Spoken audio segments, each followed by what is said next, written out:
I'd like to apologize for that video because it turns out that that didn't actually happen. The election was stolen, just like in 2020, but in a different liberal way. Like the right-wingers who said the election was stolen in 2020 are insane, but this time the election was actually stolen.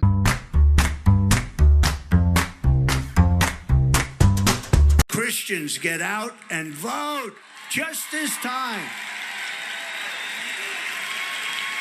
You won't have to do it anymore. 4 more years, you know what? It'll be fixed. It'll be fine. You won't have to vote anymore. He told his supporters, not that they're not going to have to vote again, but that they don't have to vote this time. My instruction, we don't need the votes. I have so many votes. We don't need votes. I tell my people, I don't need any votes. We got all the votes we need. I don't need votes. We don't need votes. We got more votes than anybody's ever had. You don't have to vote. Don't worry about voting. The voting, we got plenty of votes. Let's talk about the latest Blue Anon conspiracy theory. Trump did not actually win the 2024 election. Donald Trump and his cronies, including Elon Musk, hacked the 2024 election. My social media feeds have been flooded with this idea. I've seen it all over Blue Sky, and apparently Threads is absolutely infested with it. It seems to go back to a man named Stephen Spoonamore, who has a Substack where he posted a letter to Kamala Harris urging her to rescind her concession and order a recount, because in his capacity as the CEO or CTO at 7 high-technology firms, including 2 which specialized in hacking and counter-hacking operations, he believes he has found multiple and extremely clear indications the presidential vote was willfully compromised. As evidence, he points out that there were a large number of ballots, he says 600,000, that only voted for Donald Trump and no down-ballot voting on other races. He refers to these as bullet ballots, which was a little confusing to me at first because I've only ever heard that term as it applies to ranked choice voting, in which a voter is allowed to choose several candidates in the order they prefer them, but a bullet ballot is when a voter simply chooses one candidate and ignores the other.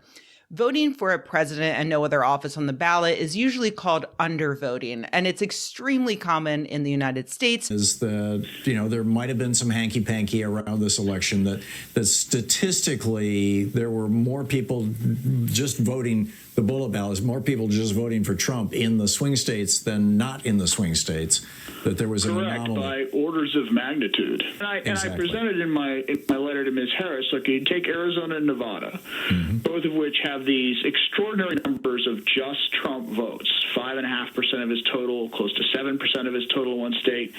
Right across the border from those states in Utah, Oregon, Idaho, who have the same media markets, you're bounding those states, the averages are 1/5 of 1%, 1/10 of 1%, which is the normal thing you see in a presidential election.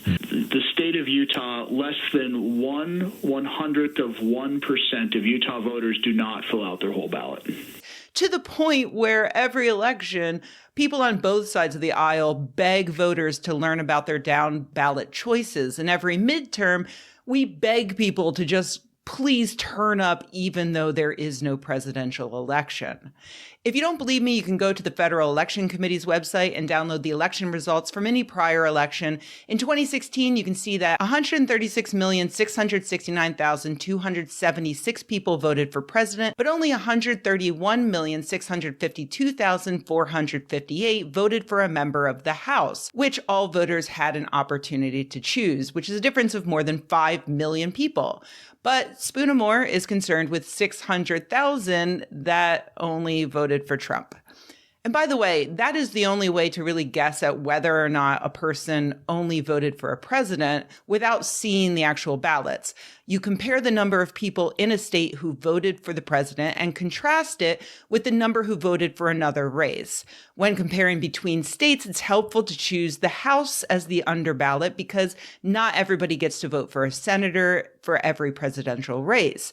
No matter who you're choosing to compare that number to, there's no way to tell if that ballot really was only for a president, or if they voted for a president and a judge and a dog catcher, but not the congressional candidate, for instance. Spoonamore further claims that these undervotes are disproportionately high in swing states, but for a start, he wrote his second and thus far final letter to Kamala Harris on November 12th before all the votes had been tabulated. And further, again, he doesn't know this. All he can do is compare how many votes each candidate got in a particular state with how many votes someone else got down ballot, which tells you precisely nothing in this context. Are you familiar with drop-off analysis? Drop-off. Okay. All right. No, go. You go. Yeah. So what? Look, I'll try to shut up. It's hard for me because I'm. Ask your questions.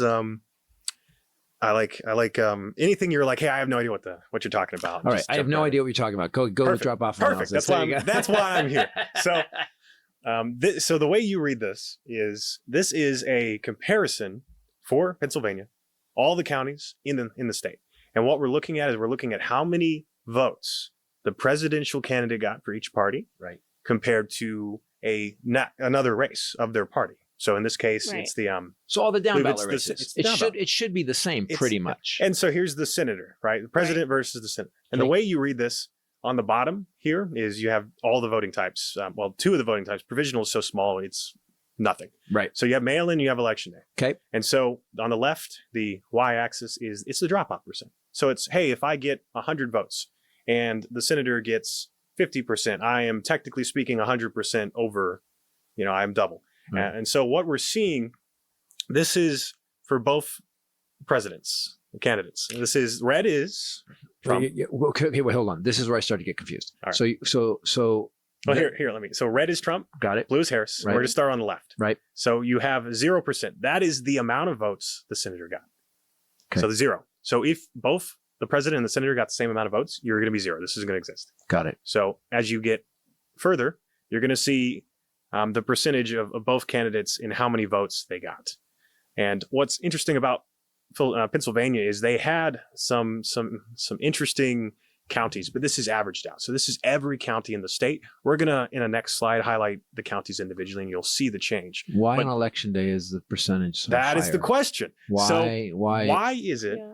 So the way you're looking at it, right? That makes no sense. Mail in. That's about right. Both candidates right. get around 1 to 2%. Right. This is consistent with past elections. This is consistent. Going back 100 years. Averaging out. This averages out. That is generally what you're going to see. Why? Because you get some really high, some really low. It averages.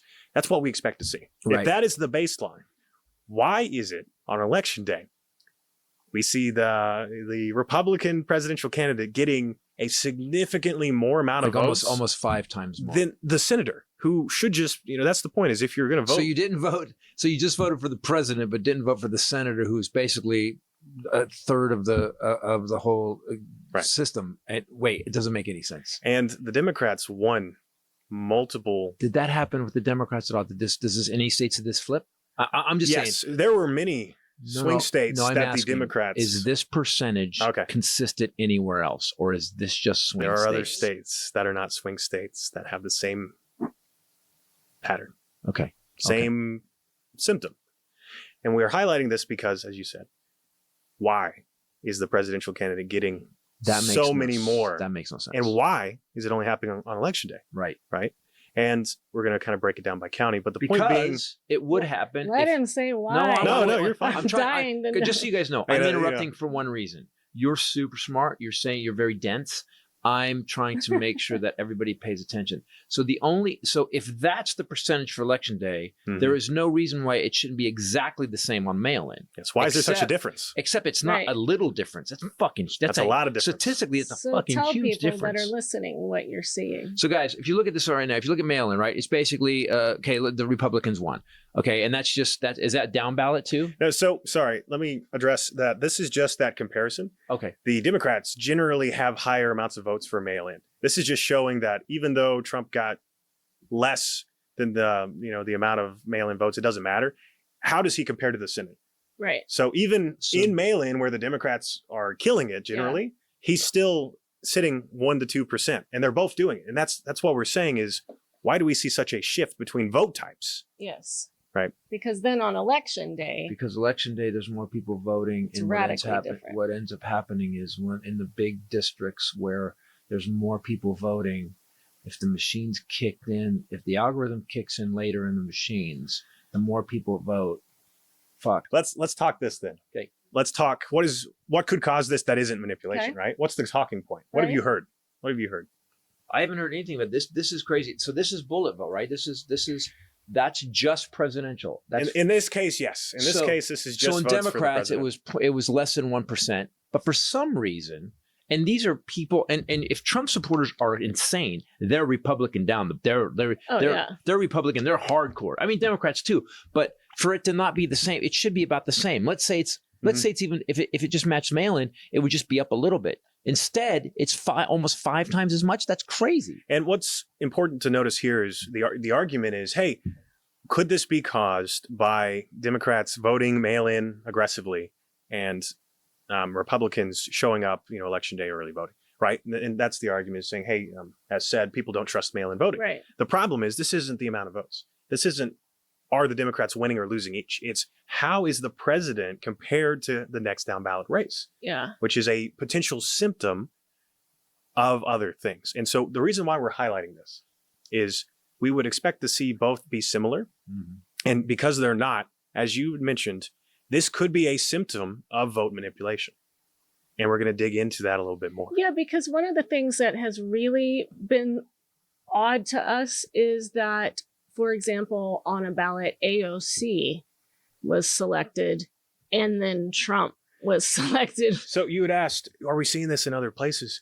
The Democrats won, I think, 6 different lower down ballot positions across the swing states, and Trump won the presidency. Yeah, that's not a In that thing. state. Not In that these state. days, anyway. In that state. And so you're voting That makes no sense. You're voting in some of the candidates were like very liberal type candidates, like women candidates, and it wasn't like the centrist Democrat Right. one. It Yeah, was and like, so- it was Trump. and- Alyssa Slotkin Yeah. won. Yeah. So they're winning. Trump won. they're winning down ballot.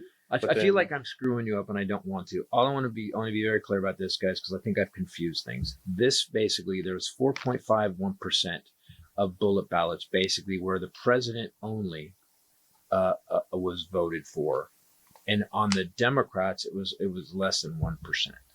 No, this is comparing the presidential votes versus the Senate, which you're just doing the You're right. next down ballot. You're both right. Yeah. So it would be in this case bullet ballots. He's lying. No. It would be bullet ballots if you want to use that term. We don't really use that term just because it's super confusing. But these are votes that were only cast for the president, not cast for the Senate. So Okay. we're seeing the Republican presidential candidates getting 4% more votes. So you're telling me that 4% more voters. these MAGA Republicans came in, just voted for Trump, and decided to let Democrats win the lower races. That's not realistic. Can I just throw something into the background touching on what I said earlier, because I found a specific example. I'm actually questioning myself now. After Bannon was pardoned by Trump, Right. he went on the War Room podcast, which has tens of millions of listeners. And he said specifically, this is your call to action.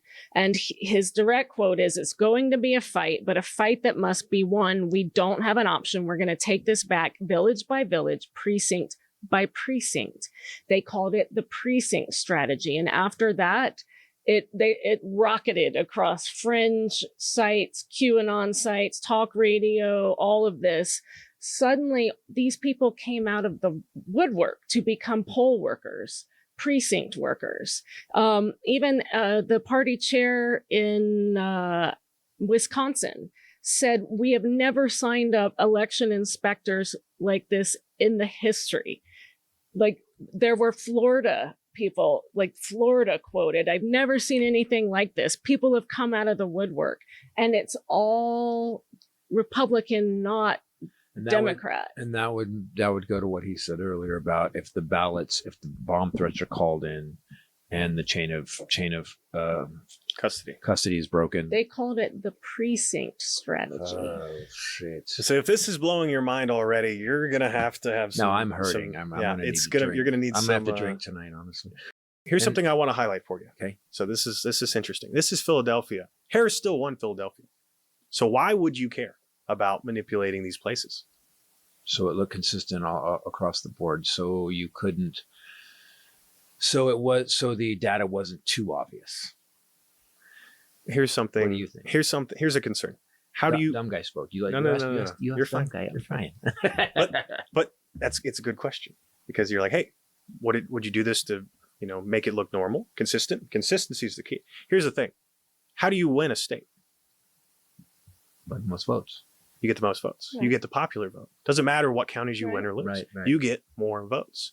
So if my demographic of voters doesn't live in the big cities, and I only have so many of them, how do I impact those places with a lot of voters where they're more liberal?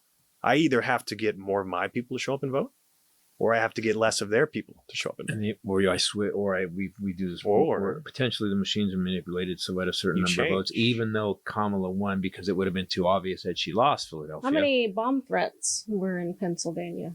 I think they had 32 or more. He said 30. It was 32. Yeah, at least 32. Wow. So that would make all the rural districts. This would add to the rural districts vote, so he'd win the popular vote. Got it.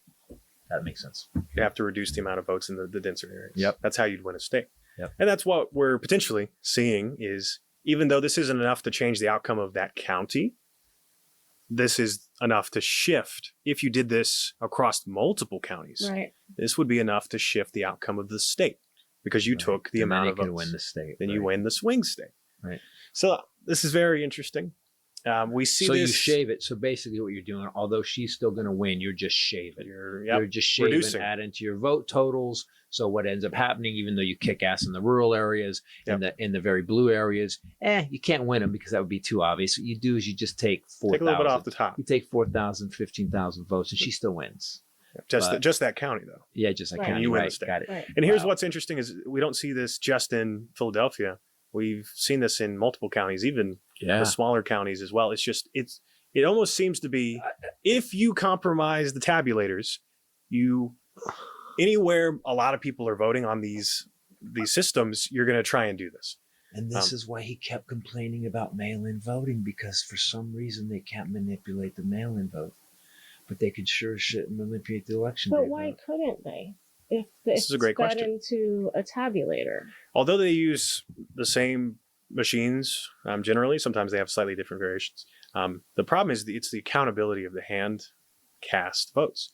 People mail in their votes. Election day, you got to get it all done in one day. You got to get it all processed in one day. Yeah.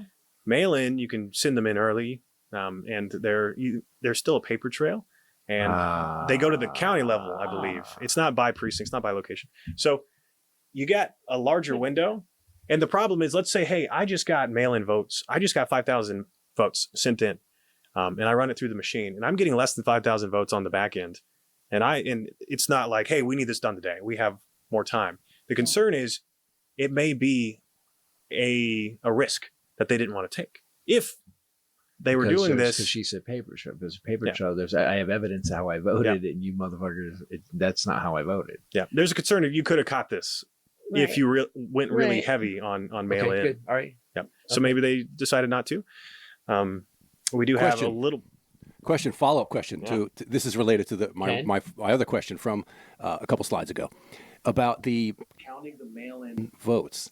I'm looking for a smoking gun. Is there a way to look at the mail-in votes that are spiking on election day versus the amount of people that can actually process the vote? We know how many staff there are. We know how many precincts there are. We know how many. Here's what I think about that. Does that make sense? I hear what you're asking. You lost me there on that one. No. You lost me too. I fell asleep. I hang out with Ken, so I understand what he's saying. What he's saying is you have all these Republican poll workers. The problem is this: you can't, with something like this, it would have to be machine operated, because you can't have witnesses, because always somebody would talk. So you couldn't have the poll workers feeding in the mailbox and running them wrong. Right. Because someone would know Someone would know, and it would get out. Someone was going to go to Thanksgiving and be like, "You ain't going to believe how we made Trump win the Yeah, and also I'm maybe right? grasping There's a straws. demographic you were targeting there, weren't you? Came to mind. How can we tie this data to real world evidence to say, here's the smoking gun. Yes. This ties to there was fraud here, because that physically cannot happen. I rest my case. No, all right, I understand now. So what he's asking is, if we were to look at these precincts or these places where we're seeing a sudden and rapid shift of votes for one candidate to the other, and we look at the amount of Democrats in that area or Republicans in that area, does it line up? That's your smoking gun. We did that for Clark County, Nevada. We did that for early voting in Clark County, Nevada. They have early voting. And the concern is the same for what we're seeing in Pennsylvania. We're seeing the same after X amount of votes in these places, just rapid and consistent growth for one candidate. And we mapped After X amount of votes, one candidate starts shooting up. Yep. And there's no reason, and there's no other. There's no. It doesn't match demographics. It doesn't match demographics. It also doesn't match the normal mail-in voting. Yep. And again, I go back to the witnesses. No witnesses. You couldn't manipulate the mail-in vote because people would have to know. Can It'd I be ask harder, much harder. I have a dummy question, because I have not voted in person in years. I always vote by mail.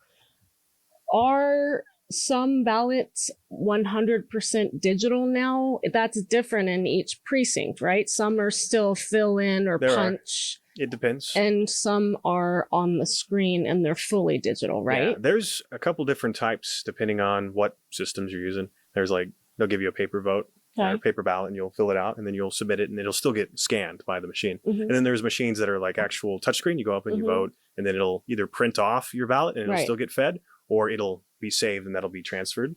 And then there's a little tape on the side that it'll print your vote on that tape. It's sealed, but you can see it on the screen. So there is still a paper trail. There is still a paper trail for election day ballots. In Pennsylvania, in Clark County, Nevada. I think Georgia may be completely digital and not have.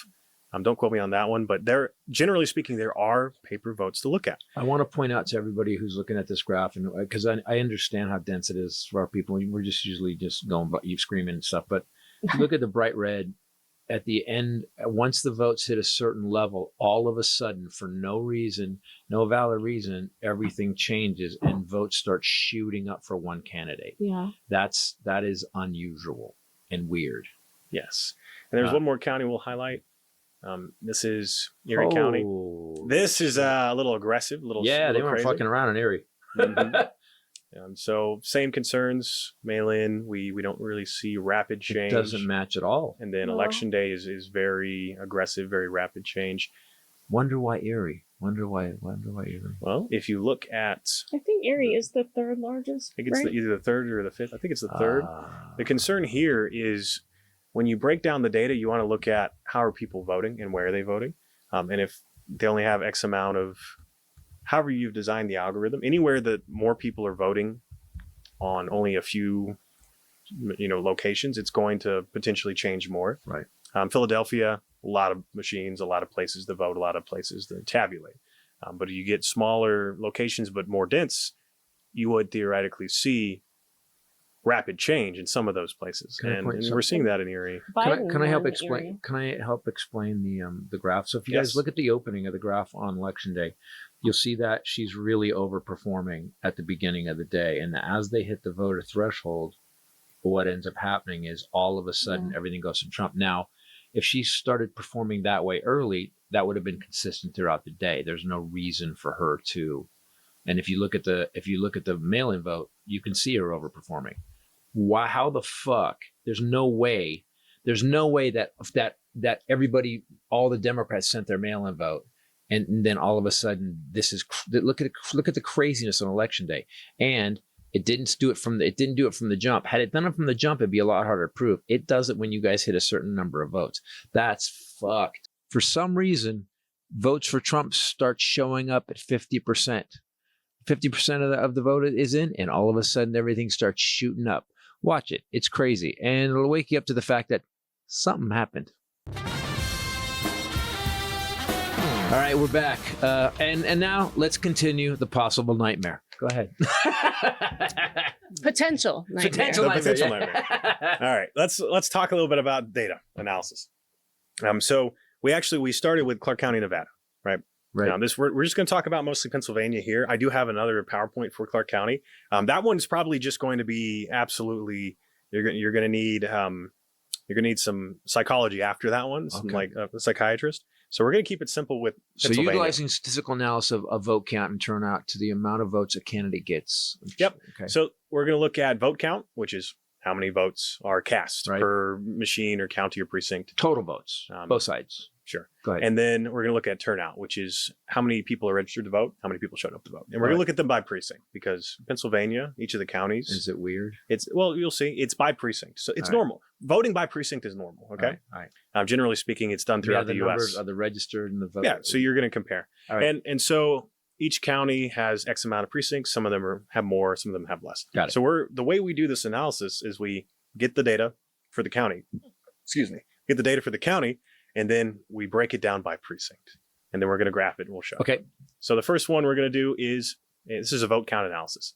So briefly, let me explain what you're looking at here. This was the graph that made my brain hurt. Well, on the top, this one's hopefully going to be super simple because this is going to be our baseline. Okay. This is going to be, if you take nothing else from this, this is what we are arguing is more normal. And so the way you read this, we're going to look at the top graph. This is the 24 election. Okay. This is for mail-in voting. This is by precinct. And this is San Mateo County, California. And Hometown. Near home, yeah. There you go. I'm a Bay Area boy. All right. So the way you read this is on the bottom axis, the x-axis. It starts at 0 and goes to the right. These are votes cast per precinct. Okay. So you got some precincts where you only have like less than 100 votes. Right. Those are the beginning. And then as you grow in the amount of votes that were cast per precinct, we see it's a straight line for both candidates. We don't see there's a lot of variance, but it averages out to more of a straight line. Mm-hmm. Right. And so you've got some precincts where there's 2,500 plus voters. You've got some precincts that are, only 5, 10, 15, 20. And so this is normal.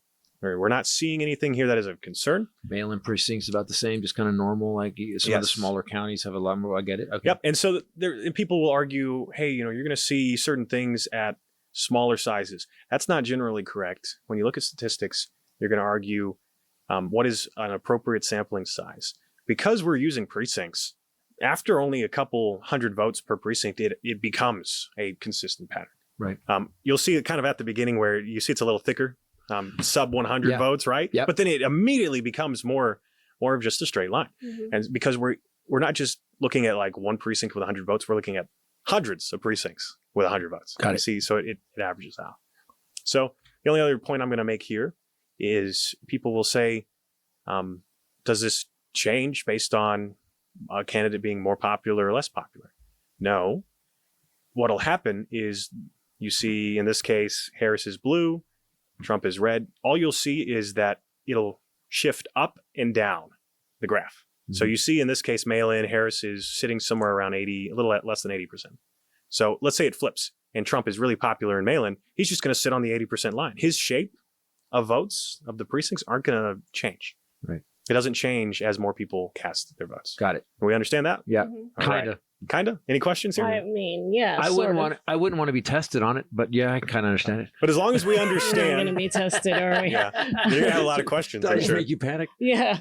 But so you're basically just showing so if you look at the bottom of the graph, 0 to 200, that's how many people voted in that precinct. And that polling place is basically what we're saying. And then it goes to, then there's other polling places that had 1,500 votes and you can see where they voted. Yeah, how much of the votes they got. Okay, go ahead. All you're looking at is how many votes did each candidate get per precinct. And so you're like at 2,500, Harris was getting 80% of the votes that were cast in that precinct. So Got it. There you go. All right, go ahead. The reason why we're going to say is this is the baseline. This is normal. Mm-hmm. If we can expect that. So if this is the baseline and we don't see any changes to the shape of the votes as more people voted across these precincts, we're going to look at some other places.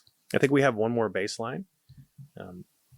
Oh yes, and this is same location, same election, but this is election day. This is important because it's the same thing. You see, even though both candidates were closer to 50%, it's still the same shape. It's you've got more of a straight line consistency.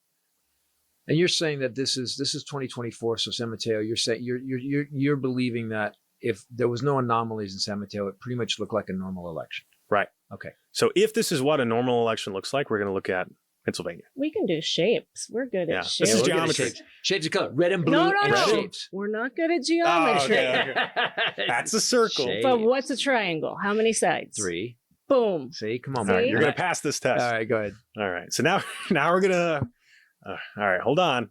Now we're going to look at another place. See, he's getting scared. You scared him. All right. All right. The last baseline. All right. And then we're going to Okay. actually get into the Oh, manipulation. Erie. Okay. This is Erie County, Pennsylvania. I think this is top 5 Mhm. density county in the Mhm. state. It's either the 3rd or the 5th largest county. And similar pattern. They don't have as many precincts here. Mhm. So the shape isn't as well defined. But you notice, Yeah, but generally you speaking, can still see it. Yeah, yeah. roughly a straight line. Yeah. Generally speaking, this is roughly a straight line. It is Right. not a rhomboid. Yeah. Hmm? No. All right. So we're going to look at election day. And here we go. Oh. What? So same application. This is Erie County. This is election day. Wait, stop. Hold on. Wait a minute. That's not a straight line. Wait, but not only that, but okay, go ahead. You explain it before you get talking. No, Go so if we look at both candidates separate, because it gets a little confusing when you look at both of them, we see at lower votes cast per precinct, Harris She's killing it. Harris is killing it, 80, 60% or so. And then as more votes were cast in these precincts, in precincts where more votes were cast, there's no time here. Everyone seems to get a little confused saying there's a time component. There's not. We're just showing you every precinct where a certain amount of votes were cast or more. Hold on. This is all the counties. If you look This at is all the them precincts in Erie County. separately, it actually looks dropped off. somewhat normal until you hit 500. And around 500, well, actually maybe a little less than Yeah, a 500, little less than 500. Trump goes up About halfway. drastically and Harris goes down. Ray, look, it's more like 250. If you look at the blue, at 250, everything starts to drop, Oh, yeah, yeah, and then yeah. at yeah. 250, everything So starts to go up. what we're Oh, seeing, yeah. Shit. to sum this up, we're seeing that at precincts where more votes were cast, the Republican Party grew in the amount of votes they were getting consistently all across the county. Which would make you think that maybe if this were fraud, that there was a number that triggered If this was caused by a compromise of the tabulation a machines, Potentially. a potential compromise, alleged hypothetical. Thank you. then this would support a threshold Got it. of votes cast, and then you begin to manipulate the votes from one candidate to the Which other. would make it if seem you less look- human and more You can actually see how maybe something to do with programming or And the Yes, concern yes. here, Question. So in order to Ken, is Ken here? Hi, everyone. I'm back here. I can barely see anything because anyway, with the tabulation and with code, you have to enter in a number in order for it to trigger something like this, in order for code to take off. Or is there another way to write it where you could kind of make it gradual? Do you know what I'm saying? yes, and so that's the argument of what is the algorithm? What are we seeing? And the concern Stay here, on camera. Don't look at Ken. Stay on the camera. concern here is we've tried to avoid talking too much about how exactly you would write this and do this with the machines, because the data tells us the concern. And the concern is it looks like you would set a threshold, and then depending on how you do it, after that threshold is met, which seems to be almost always more than the amount of votes you would audit in a precinct or a county, then you would begin to take votes from one candidate and give them to the other. And or you would add in votes or delete votes. And it seems to be a mix. We've done additional analysis, which we'll continue to be publishing, but we originally assumed it was maybe just vote switching. We're now starting to see that there's the digital vote stuffing potentially, and also vote deletion. And there's a difference, because you take a vote from one candidate and give it to the other. It's still deletion, but they get a +1. In deletion, you just get rid of it. I have a question. Go ahead. Did this happen on the down ballot races?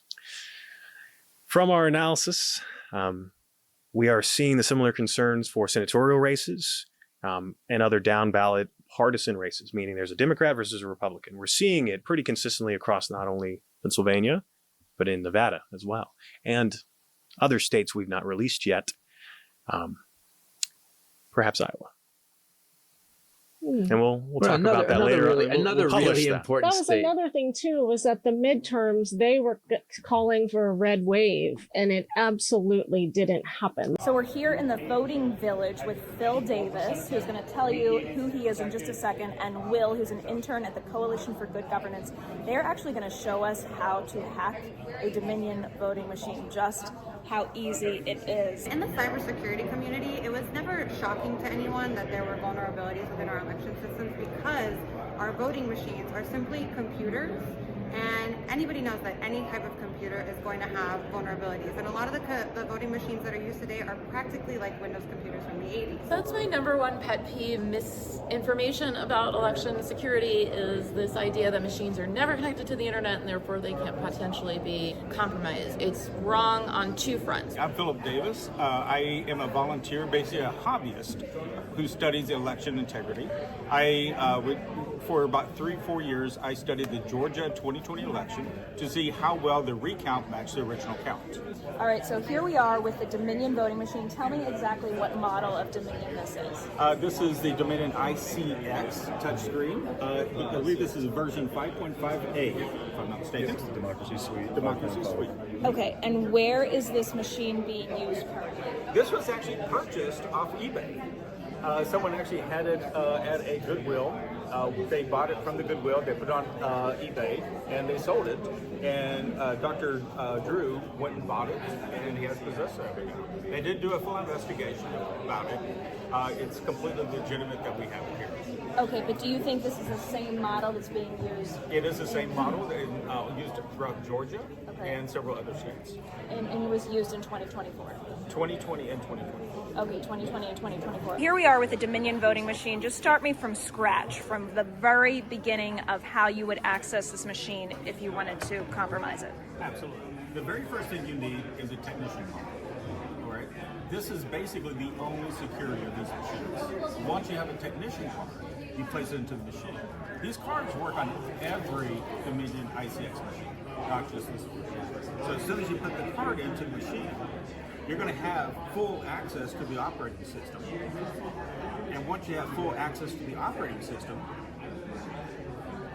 you can then go just hit the exit button here on the screen. Once you hit the exit button, you get to an Android operating system, and you now have access to the internal files. It turns out, did I press the button? I can't see. There's a screw protection. So once you're here at the operating system level, the database that runs the election is available on the File Explorer. And so how accessible and how prolific are these technician cards? What do you have to do to come across one of these technician cards? Most counties, most precincts have a technician card because they're required to load the operating systems into the machine. Okay. These technician cards that we have actually were purchased online on a website. So for $120, Dr. Drew purchased this as well as the other cards. And was able to actually test this out on multiple machines. Okay. Now, these cards are, according to the Haldeman report, also copyable. If anyone knows anything about these CAT cards, they can read these cards and it gives instructions about duplication. So they're not unique to each machine? No, these cards work on every machine. Wow. Okay, so you're going to show me what we can do with this technician card, right? Once you're here, I'm going to skip this stuff because it was redacted in one of the requirements. But you have access to a SQL Server database that you could just say select from this table and you find out what the encryption keys are. Their encryption keys are in plain text available on these machines. So once you have the keys, the next step is to get the election definition. Right? The definition is what the county puts out that the counties will then install onto the machines. And this is a data file that's encrypted. But since we have the keys, we can decrypt this file. It turns out it's a zip file. You open up the zip file and inside of there is a database. So we have access to the databases now. And editing the databases can change what the user sees, what the user's presented, and how the votes are counted. So it can change how the votes are counted. Can it change the results of how people have cast their ballot? No. No, what we're talking about in this particular hack is just what does a user sees. And we can trick you into voting not the way that you wanted to vote. We can swap two people's names. We can change the definition of an election. For example, if it was a proposition, we could change one word so that maybe you'll vote no instead of yes, or that's not what you meant. So are you saying that you could change, if somebody wanted to vote for Kamala Harris, you could instead change it to Donald Trump and they would think that they were voting for Kamala Harris? Absolutely correct, and we're going to show you that. Oh my God. Okay, let's see. Okay, so here we are. I wrote this software to analyze ballots, but there's an encryption feature that will decrypt the database. The name of this configuration is called Famous Names. I accept that. Every county is going to have their own data file. Thank you. And it's decrypted. And now let's go to the file explorer. You could have a favorite. Right? And this is what you'll see. You'll see some folders, and there's one that's going to call it election. Double click on election, and it's just a SQL server that SQL like this. Here's the database of everything that this operating system uses. So this is the source of everything we see on an election script. And just one more time, where did you get this from? From this machine From itself. this machine. So stick the technician card from in, the technician card. Okay. Yes, you can get to this file. Okay. All right. So we have two tables that we're very much interested in. Contest localized is the first one. Contest localized was their ability to have different languages supported in the voting machines. Okay. The first part of the prompts that you're going to see is HTML that's going to be on the screen for what the contest says. Is this a U.S. senator? No, don't vote for more than one. And here at the bottom is what's going to be printed on the actual form itself. Right? So now let's take a look at the choices. We're going to look at the choice table. The choices are who can you vote for? And you said, what if two people got swapped? Let's do exactly that. All right? Whoops. So he's going to open Notepad. Thank you.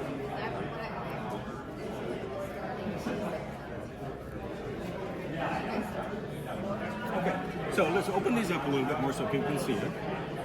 Make it kind of taller. All right. And so he's going to swap these two people around. So the first one did say Everett, and the second one says Charles. So we're going to change Charles to Everett and Everett to Charles.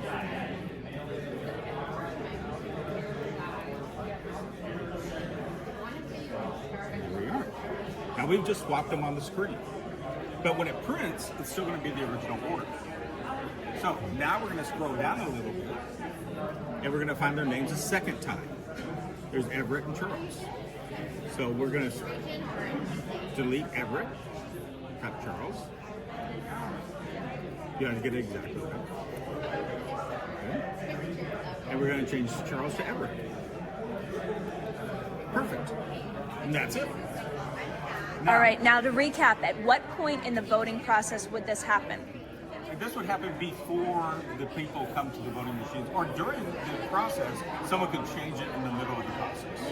All right? So now we've changed this database. We're now going to close it. We're going to go back to my software. Thank you. And now we're going to encrypt again. Now, encryption takes that folder structure, puts it back into a compressed file, re-encrypts it with the same keys it used to encrypt it. Thank you. And we swap names. And now we're going to copy it to a USB stick for it.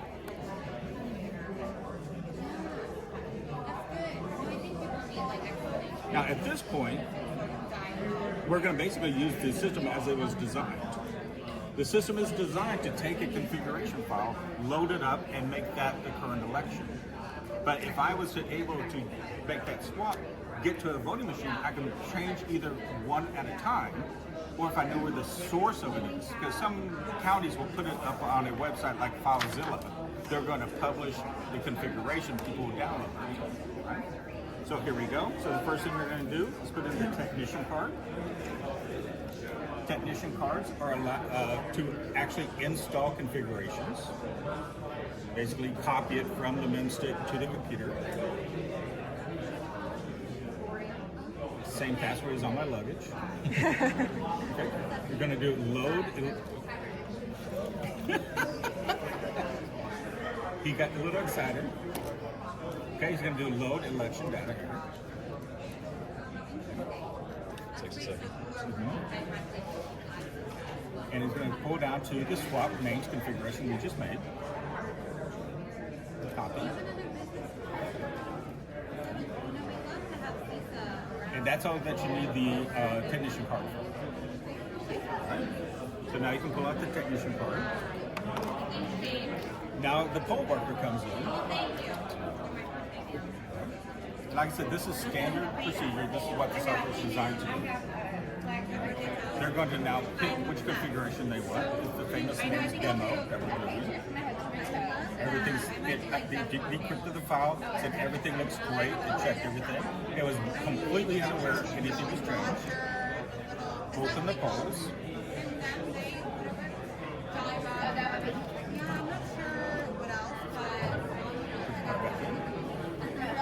Now you're going to want to vote the same way that you saw this. Right? So now, on the famous names, Charles and Everett have now swapped positions.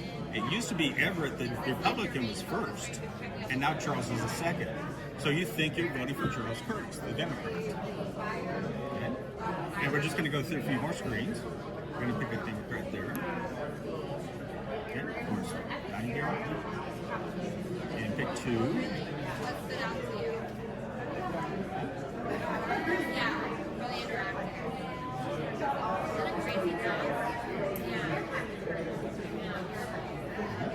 And now your vote is finished. You can see Charles Curtis, the Democrat. So you got your picked. Right? Print ballot.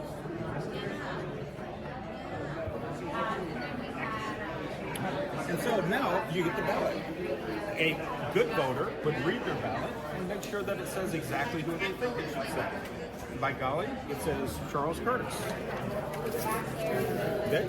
So you think you voted for Charles. If you actually look at the barcodes, though, you did not. The barcodes are still the same as the original ballot. I've swapped your vote for someone you didn't think you voted for. And where did this original ballot come from? We printed that out right before you walked up. This is a ballot that had Everett picked, and that's why he went through all the choices. This is the vote that he has. When we swapped it for Charles, on the screen and on the printer, you're really voting for Everett the entire time. Now, these barcodes don't have people's names in them. The barcode only says that you voted for the first person on the list. There's nothing else in that barcode other than that. So when he takes this ballot and he takes it to a tabulation and it reads it, it's going to put the wrong person in, not the one you picked. And you're completely unaware it ever happened. If there is a hack of a voting machine and they're trying to make it, let's say, make it enough to put a certain candidate over the top, Right. but not so obvious that it puts all of the votes to that particular candidate, is there a way to control the hack so that this swap only happens for a certain amount of votes, or once the numbers reach a certain threshold? Not the threshold. Okay. But you do know how a precinct is basically going to vote. Okay. If this precinct is a 60% Republican, 40% Democrat, putting that swap in will make it a 40-60. And now you know exactly how many people are going to vote. You know how many votes you're probably going to get with that swap. So I can estimate I'll get 1,000 extra votes if I swap this one precinct. It turns out most of them had very easy access for Mr. Musk because they're also were being backed up across Starlink. And then he journeyed to Pennsylvania, where he spent like a month and a half campaigning for me in Pennsylvania. And he's a popular guy, and he was very effective. And he knows those computers better than anybody, all those computers, those vote-counting computers. And we ended up winning Pennsylvania like in a landslide, so it was pretty good. He tacitly admits that in an Ask Me Anything that he did on Reddit this week, in which someone point blank asked him if he has access to the 2024 cast vote records and ballot images, and if not, how can he be so confident in his figures? He replies by agreeing that, yeah, it's impossible for him to know that without that information, but then he dodges the question of how he got his numbers anyway. And that's it. That's the evidence that Trump stole the election. Everything else in his letter is a fantasy he made up to explain how Trump and Elon Musk may have stolen this election. To avoid accusations of poisoning the well, I wanted to lead with all of that information before I tell you that the very first thing I did before I even read this guy's Substack was Google him to see if he was even worth listening to. And despite how much AI has ruined internet searches, I have to give props to Google for giving me this PDF on the very first page. A declaration of Stephen Spoonamore written on October 26th of 2008, and which begins, during the evening and early morning on the 2004 general election in Ohio, on my own computer I was watching the results of incoming counties and precincts. I believe there was a more than likely chance county tabulators had been programmed to manipulate votes. I had a simple Microsoft Excel program running to help with the analysis. As early results showed Kerry ahead at about 11 p.m., I noticed a trend in a very few counties. I believe I noted 8 counties on election night that at about 11 p.m. suddenly began reporting radically different ratios of Kerry to Bush votes, all in favor of Mr. Bush. Need I go on? This lifelong Republican, as he stated in his letter to Kamala Harris, has previously campaigned to reverse the 2004 election in which George W. Bush beat John Kerry. The year that Bush won even the popular vote, by the way, not the year he actually stole an election in Florida. Now, on the other hand, Donald Trump and his buddies yelling for 4 years now that the 2020 election was stolen from him, have really tarnished the reputation of anybody who dares suggest that there might be something wrong with our election systems. I get it, and you and I know. I mean, I am the one that came forward with Saxby Chambliss versus Max Cleland, and people screamed to me, "How dare you question our elections?" And then eventually we got the actual code that was inserted leaked, and then I don't know if I've ever told you this, but Max Cleland eventually took me to lunch around 2007 and 2008 and apologized. He should have taken it more seriously. Wow. And John Kerry laughed at me in 2004. And honestly, and this is the thing, Tom, you said 2008. 2008, I didn't see anything wrong. I didn't see anything wrong in 12.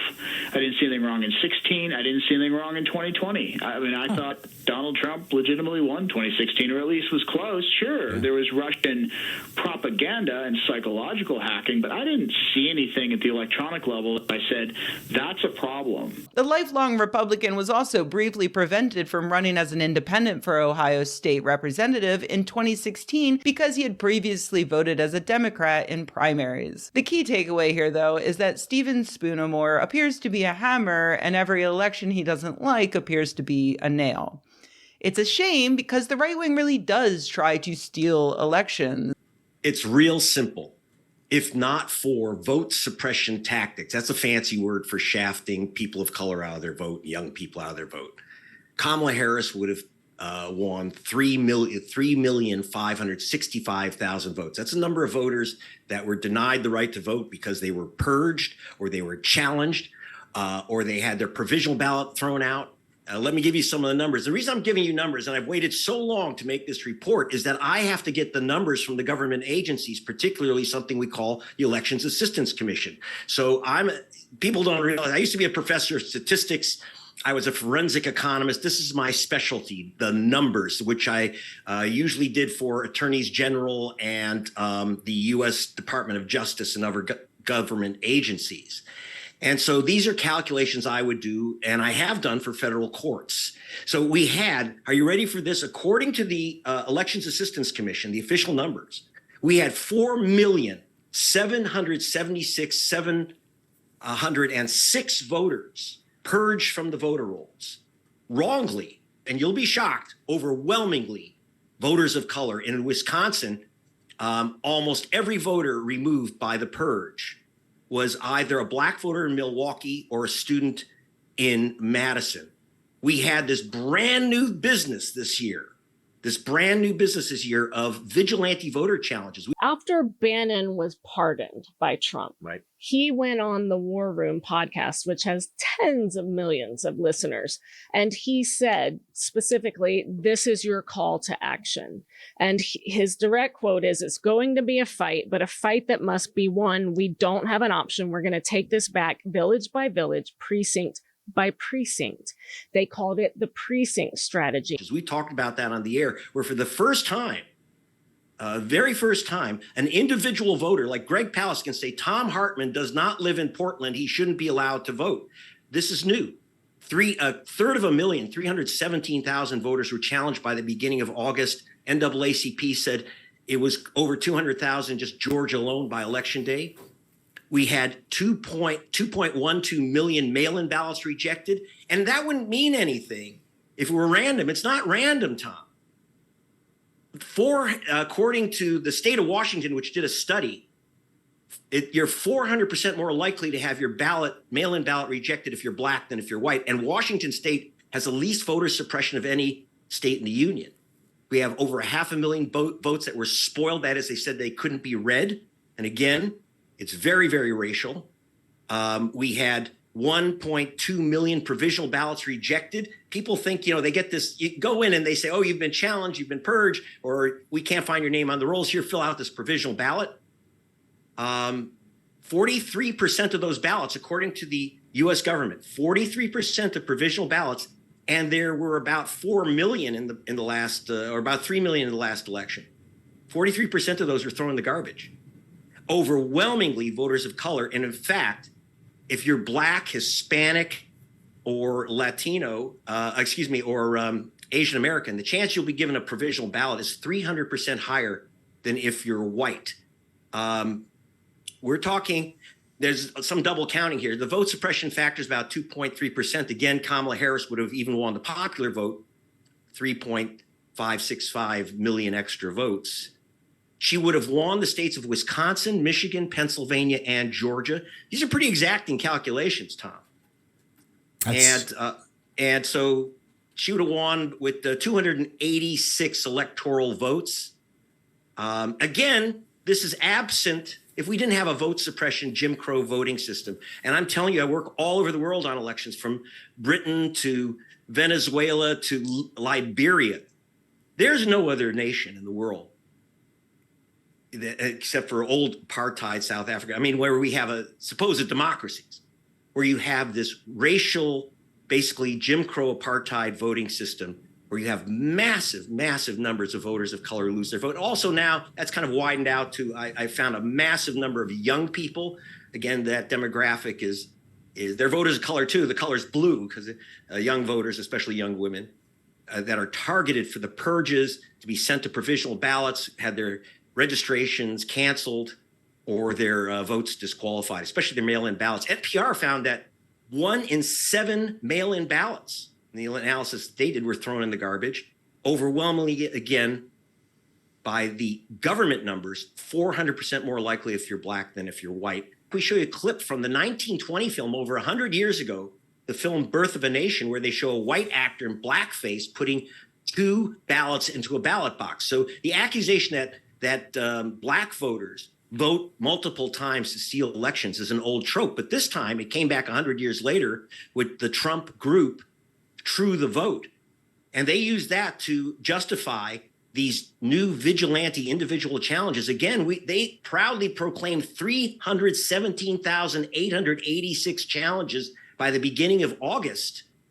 And this is brand new stuff. This has not been done since the Ku Klux Klan used this personal mass challenge business in 1946. This is the Klan plan. Guessing about what color they are, we called up 800 of the challenged voters. Almost all of them were black, and a smattering of some young white people registered as Democrats. And as I said, in 2000, they succeeded. If you weren't around then, George W. Bush ran a close race with Al Gore. It all came down to Florida, where the ballots were terribly designed. They were very confusing. And also they utilized a punch-out system. And they decided to discard votes if the hole wasn't cleanly punched, even if it was obvious who the vote was for. They started to do a recount, but the conservative Supreme Court stopped it and gave the electoral votes to Bush. Historians seem to think that had they done a full recount in the entire state, then yeah, Gore would have won and we would be on a completely different timeline right now. And that's the thing. The Republicans don't need a complicated conspiracy to steal an election. They've been doing it for years by using loopholes, by setting up institutions like the Electoral College and even the Senate and the Supreme Court to get a disproportionate number of votes. They gerrymander, they intimidate, they spread disinformation. I'd love it if we could just focus on that stuff one day. Over the coming months, officials in every county will be going over the results to certify that the election was fair, or as fair as our elections get these days. If that includes some hand counting of ballots, I am all for it. If someone wants to file a lawsuit to force the hand counting of ballots, I'm all for that too.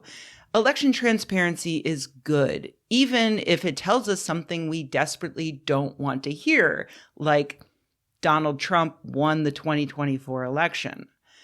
I'll admit when I first saw all these posts on social media about an expert saying he had hard evidence of election fraud, and I didn't see a single person present any argument against it, I did get that little zing of happiness, like, holy shit, maybe we can reestablish women's rights. Maybe we won't lose gay and trans rights. Maybe we can continue to work towards our climate goals. Maybe this was all a bad dream. But that desire for everything to be okay, or at least to have a solid villain to fight and a known framework in which to fight him, is exactly what drives most, if not all, conspiracy theories to one extent or another. And then he journeyed to Pennsylvania, where he spent like a month and a half campaigning for me in Pennsylvania. And he's a popular guy, and he was very effective. And he knows those computers better than anybody, all those computers, those vote counting computers. After Bannon was pardoned by Trump, right, he went on the War Room podcast, which has tens of millions of listeners. And he said specifically, this is your call to action. And his direct quote is, it's going to be a fight, but a fight that must be won. We don't have an option. We're going to take this back village by village, precinct by precinct. They called it the precinct strategy. It would be so much easier to be able to just rally behind the Democrats as they uncover this elaborate fraud and retake the government. Much easier than fighting to educate people and stop misinformation and grab people by the shoulders and shake them until they start caring about their neighbors. But we can't win through fantasy. We can only win through acceptance. Now I know folks are feeling and experiencing a range of emotions right now. I get it. But we accept the results of this election. And that's insane. That's too fast for all the problems that could be out there.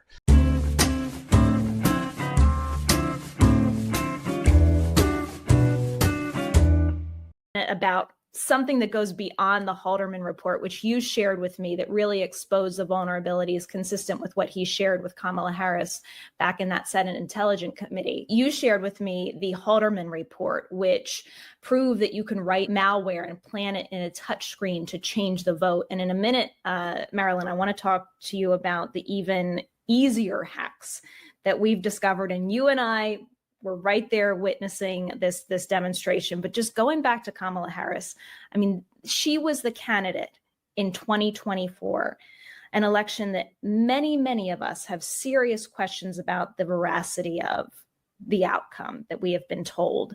What happened to Kamala Harris? Why did she drop the ball, do you think, on election security in a race that she was a candidate in?